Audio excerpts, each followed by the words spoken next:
તો જય દ્વારકાધીશ મારા વાલા મિત્રોને, કેમ છો બધા? તમને ખબર જ હશે, પાછલા વિડીયોમાં આપણે નાથદ્વારા પહોંચ્યા હતા, ખાટુ શ્યામથી સાવરિયા શેઠ સુધી પહોંચ્યા હતા. અને ત્યાંથી સાવરિયા શેઠથી નાથદ્વારાનો વિડીયો લીધો નહોતો, રાતનો સમય હતો એટલે કાંઈ વ્યૂ કે સીન આવે એવો હતો નહીં ભાઈ, એટલે પછી કાંઈ એવો સીન લીધો નહોતો.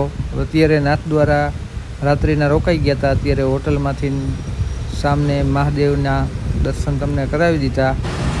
જોઈએ નાથદ્વારા દર્શન કરવા જાય છીએ. હવે હોટલનું ચેકઆઉટ કરી લઈ. હોટલનું ચેકઆઉટ કરીને નાથદ્વારા દર્શન કરીને, જો અહીંયા મોબાઈલ એલાઉન્ટ હશે તો તમને દર્શન કરાવશું ભાઈ. અને એલાઉન્ટ કદાચ એવી વાત સાંભળીએ કે એલાઉન્ટ મોબાઈલ નથી અહીંયા, તો હવે ડાયરેક્ટ અહીંથી નાથદ્વારાથી નીકળવાનું થશે અમદાવાદ. અહીંથી નાથદ્વારાથી અમદાવાદ 335 કિલોમીટરની રોડ ટ્રીપ છે. અને એ બધા પહાડોવાળા, અરાવલીના પહાડવાળા જ બધા ઇલાકા છે ભાઈ. તો એ બધા સીન જોવા મળશે. તો આવી ગયા અત્યારે નાથદ્વારાની બજારમાં આવી ગયા હે, એમ કહેવાય કે દર્શન કરવા જાય છીએ હવે.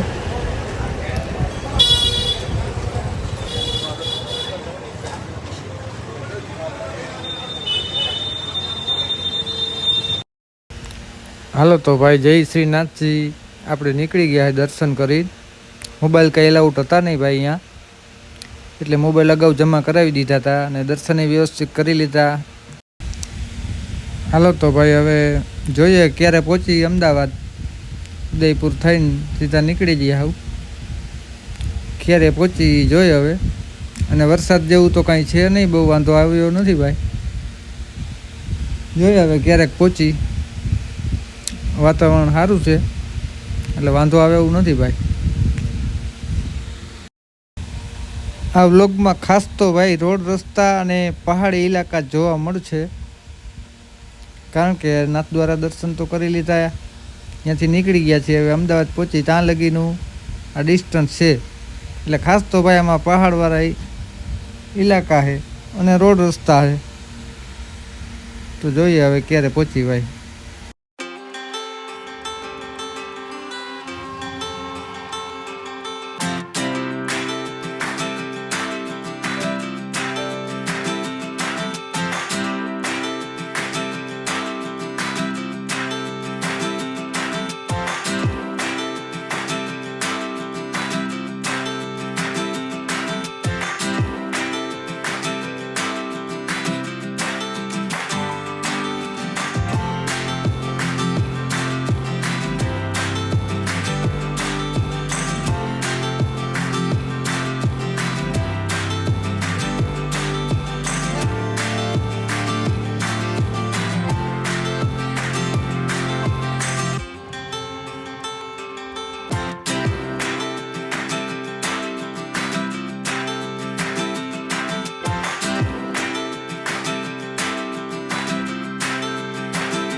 તો જુઓ ભાઈ, પહાડના વ્યૂ, આવો કંઈક નજારો છે ભાઈ રાજસ્થાનના ચોમાસાનો.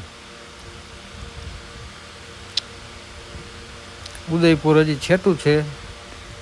બિલોતા આવ્યું ભાઈ, બિલોતા એ આગળ આવે બિલોતા, એના પછી ઉદયપુર આવશે.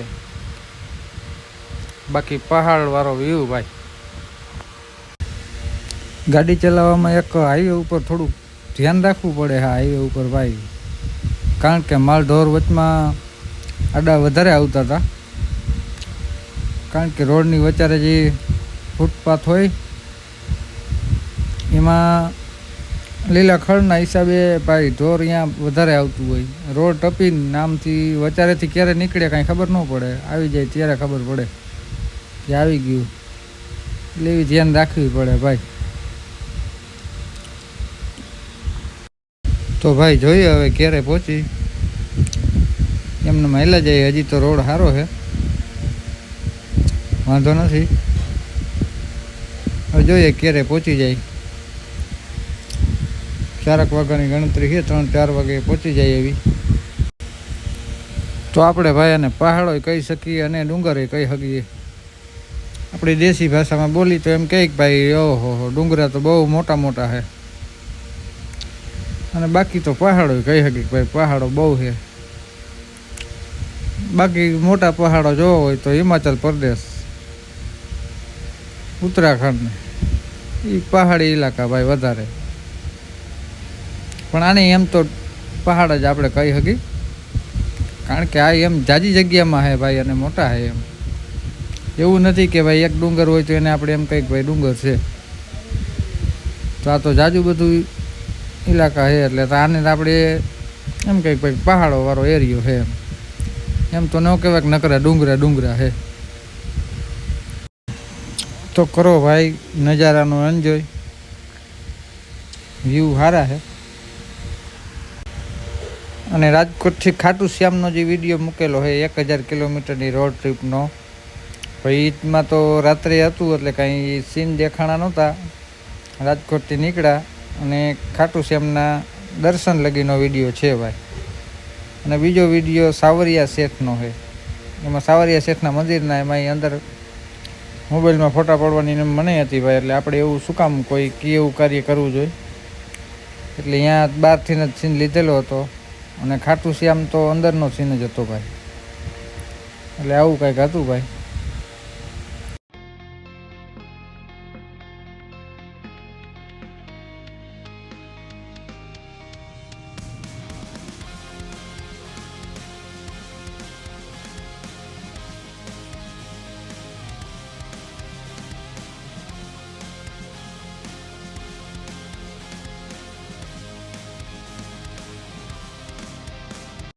તો આવો કાંઈક નજારો છે. અને ભાઈ માપે હાઈકે જાય.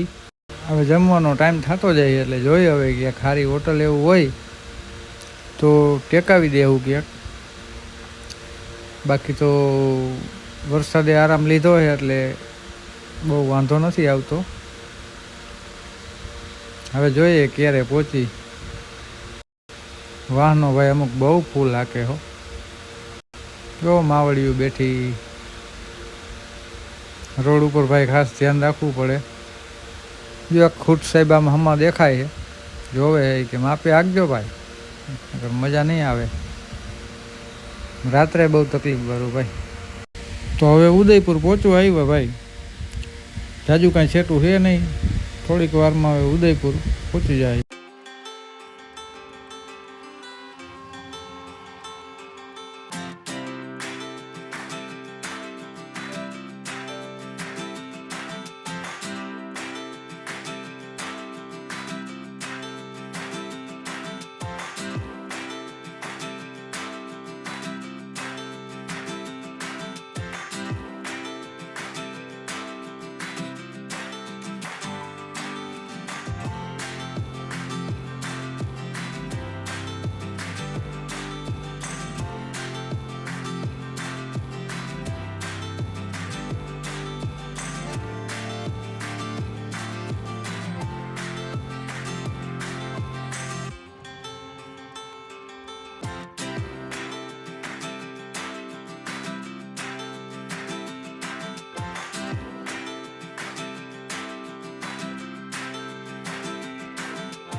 તો વરસાદ ચાલુ થયો છે ભાઈ, ઝીણો ઝીણો ઝરફર, અને આગળ અંધારું થયું છે. આગળ જોઈ તો એવું લાગે જાણે બારે માગ ખાંગા થવાના હોય ને એવું દ્રશ્ય છે બધું. હવે જોઈ એમને પહોંચી જાય અમદાવાદ કે વચમાં આવી જાય છે ભાઈ, એવું બધું છે. અત્યારે તો આદર ફૂલ થયો હોય અને છાંટાઈ ચાલુ થયા છે, અંધારું એવું થયું છે. આવે એવું જ છે, આમ જાણી આમ પહાડોને વાદળા અડ્યા હોય ને એવું આગળ તો લાગે ભાઈ. એટલે હવે જોઈ એમનામાં હેલા જાય, ઓથે ઓથે હેલા જાય ભાઈ, વાંધો નથી આવતો. જોઈએ હવે.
તો ઝાવર આવ્યું ભાઈ, અને અમદાવાદ હજી 227 કિલોમીટર અહીંથી દૂર છે.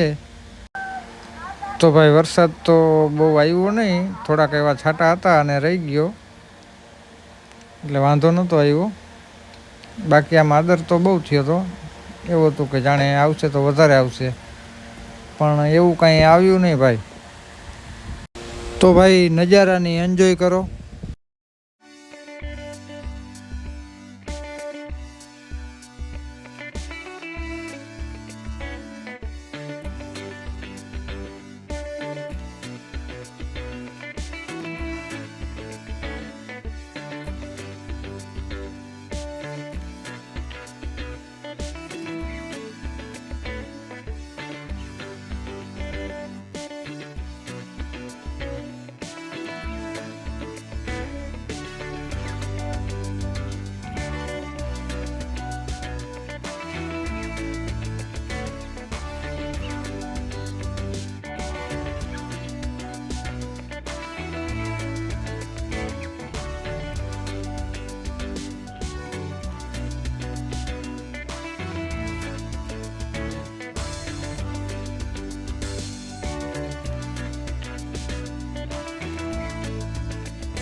તો મિત્રો નાથદ્વારાથી અમદાવાદની નોનસ્ટોપ જર્ની છે. ક્યાંય ઊભા રહ્યા વગર, કદાચ ક્યાંય ચા પાણી પીવા નાસ્તો કરવા ઊભા રહ્યા હશું, બાકી કાંઈ બહુ ટાઈમ લીધા વગરનું અમારું એ રીતનું શેડ્યુલ નક્કી થયું હતું ભાઈ. તો ભાઈ રોડની આ સાઈડથી કન્ટેનર ટપાડીને સામી સાઈડમાં નાખ્યું. ગજબનું એક્સિડન્ટ ભાઈ. ભગવાન કરે કોઈને લાગ્યું ન હોય તો સારું. ગોલાયું વધારે હે ભાઈ, ને ડ્રાઈવરે રાયતું ના હાંકતા હોય ભાઈ, ઉજાગરા હોય એટલે ક્યારેક આવી ભૂલ ખાઈ જાય, પણ બને ત્યાં લગી તો ધ્યાન રખાય ભાઈ. અને આપણે રતનપુર બોર્ડરે આવી ગયા ભાઈ. પાછા રતનપુર બોર્ડર આવી ગઈ છે એટલે હવે અહીંથી આપણે સીધા ગુજરાતમાં એન્ટ્રી લઈ લેવું. હવે કંઈ જાજુ છે નહીં ભાઈ, હમણાં થોડીક વારમાં પહોંચી જાય. જોઈએ હવે ક્યારે પહોંચી ભાઈ. તો મિત્રો વિડીયો આટલો બધો કાંઈ લાંબો કરવાનો હતો નહીં, પણ સિનરી સારી હતી, પહાડો રોડ રસ્તાને સારા હતા એટલે લાંબો કરવો પડ્યો ભાઈ. બાકી આટલો બધો લાંબો કાંઈ વિડીયો કરવો નહોતો, તમને ખોટે ખોટો જોવામાં કંટાળો આવે ને એવું નહોતું કરવું, પણ સીન સારા હતા એટલે મેં કીધું હવે ભલે લાંબો થઈ જતો.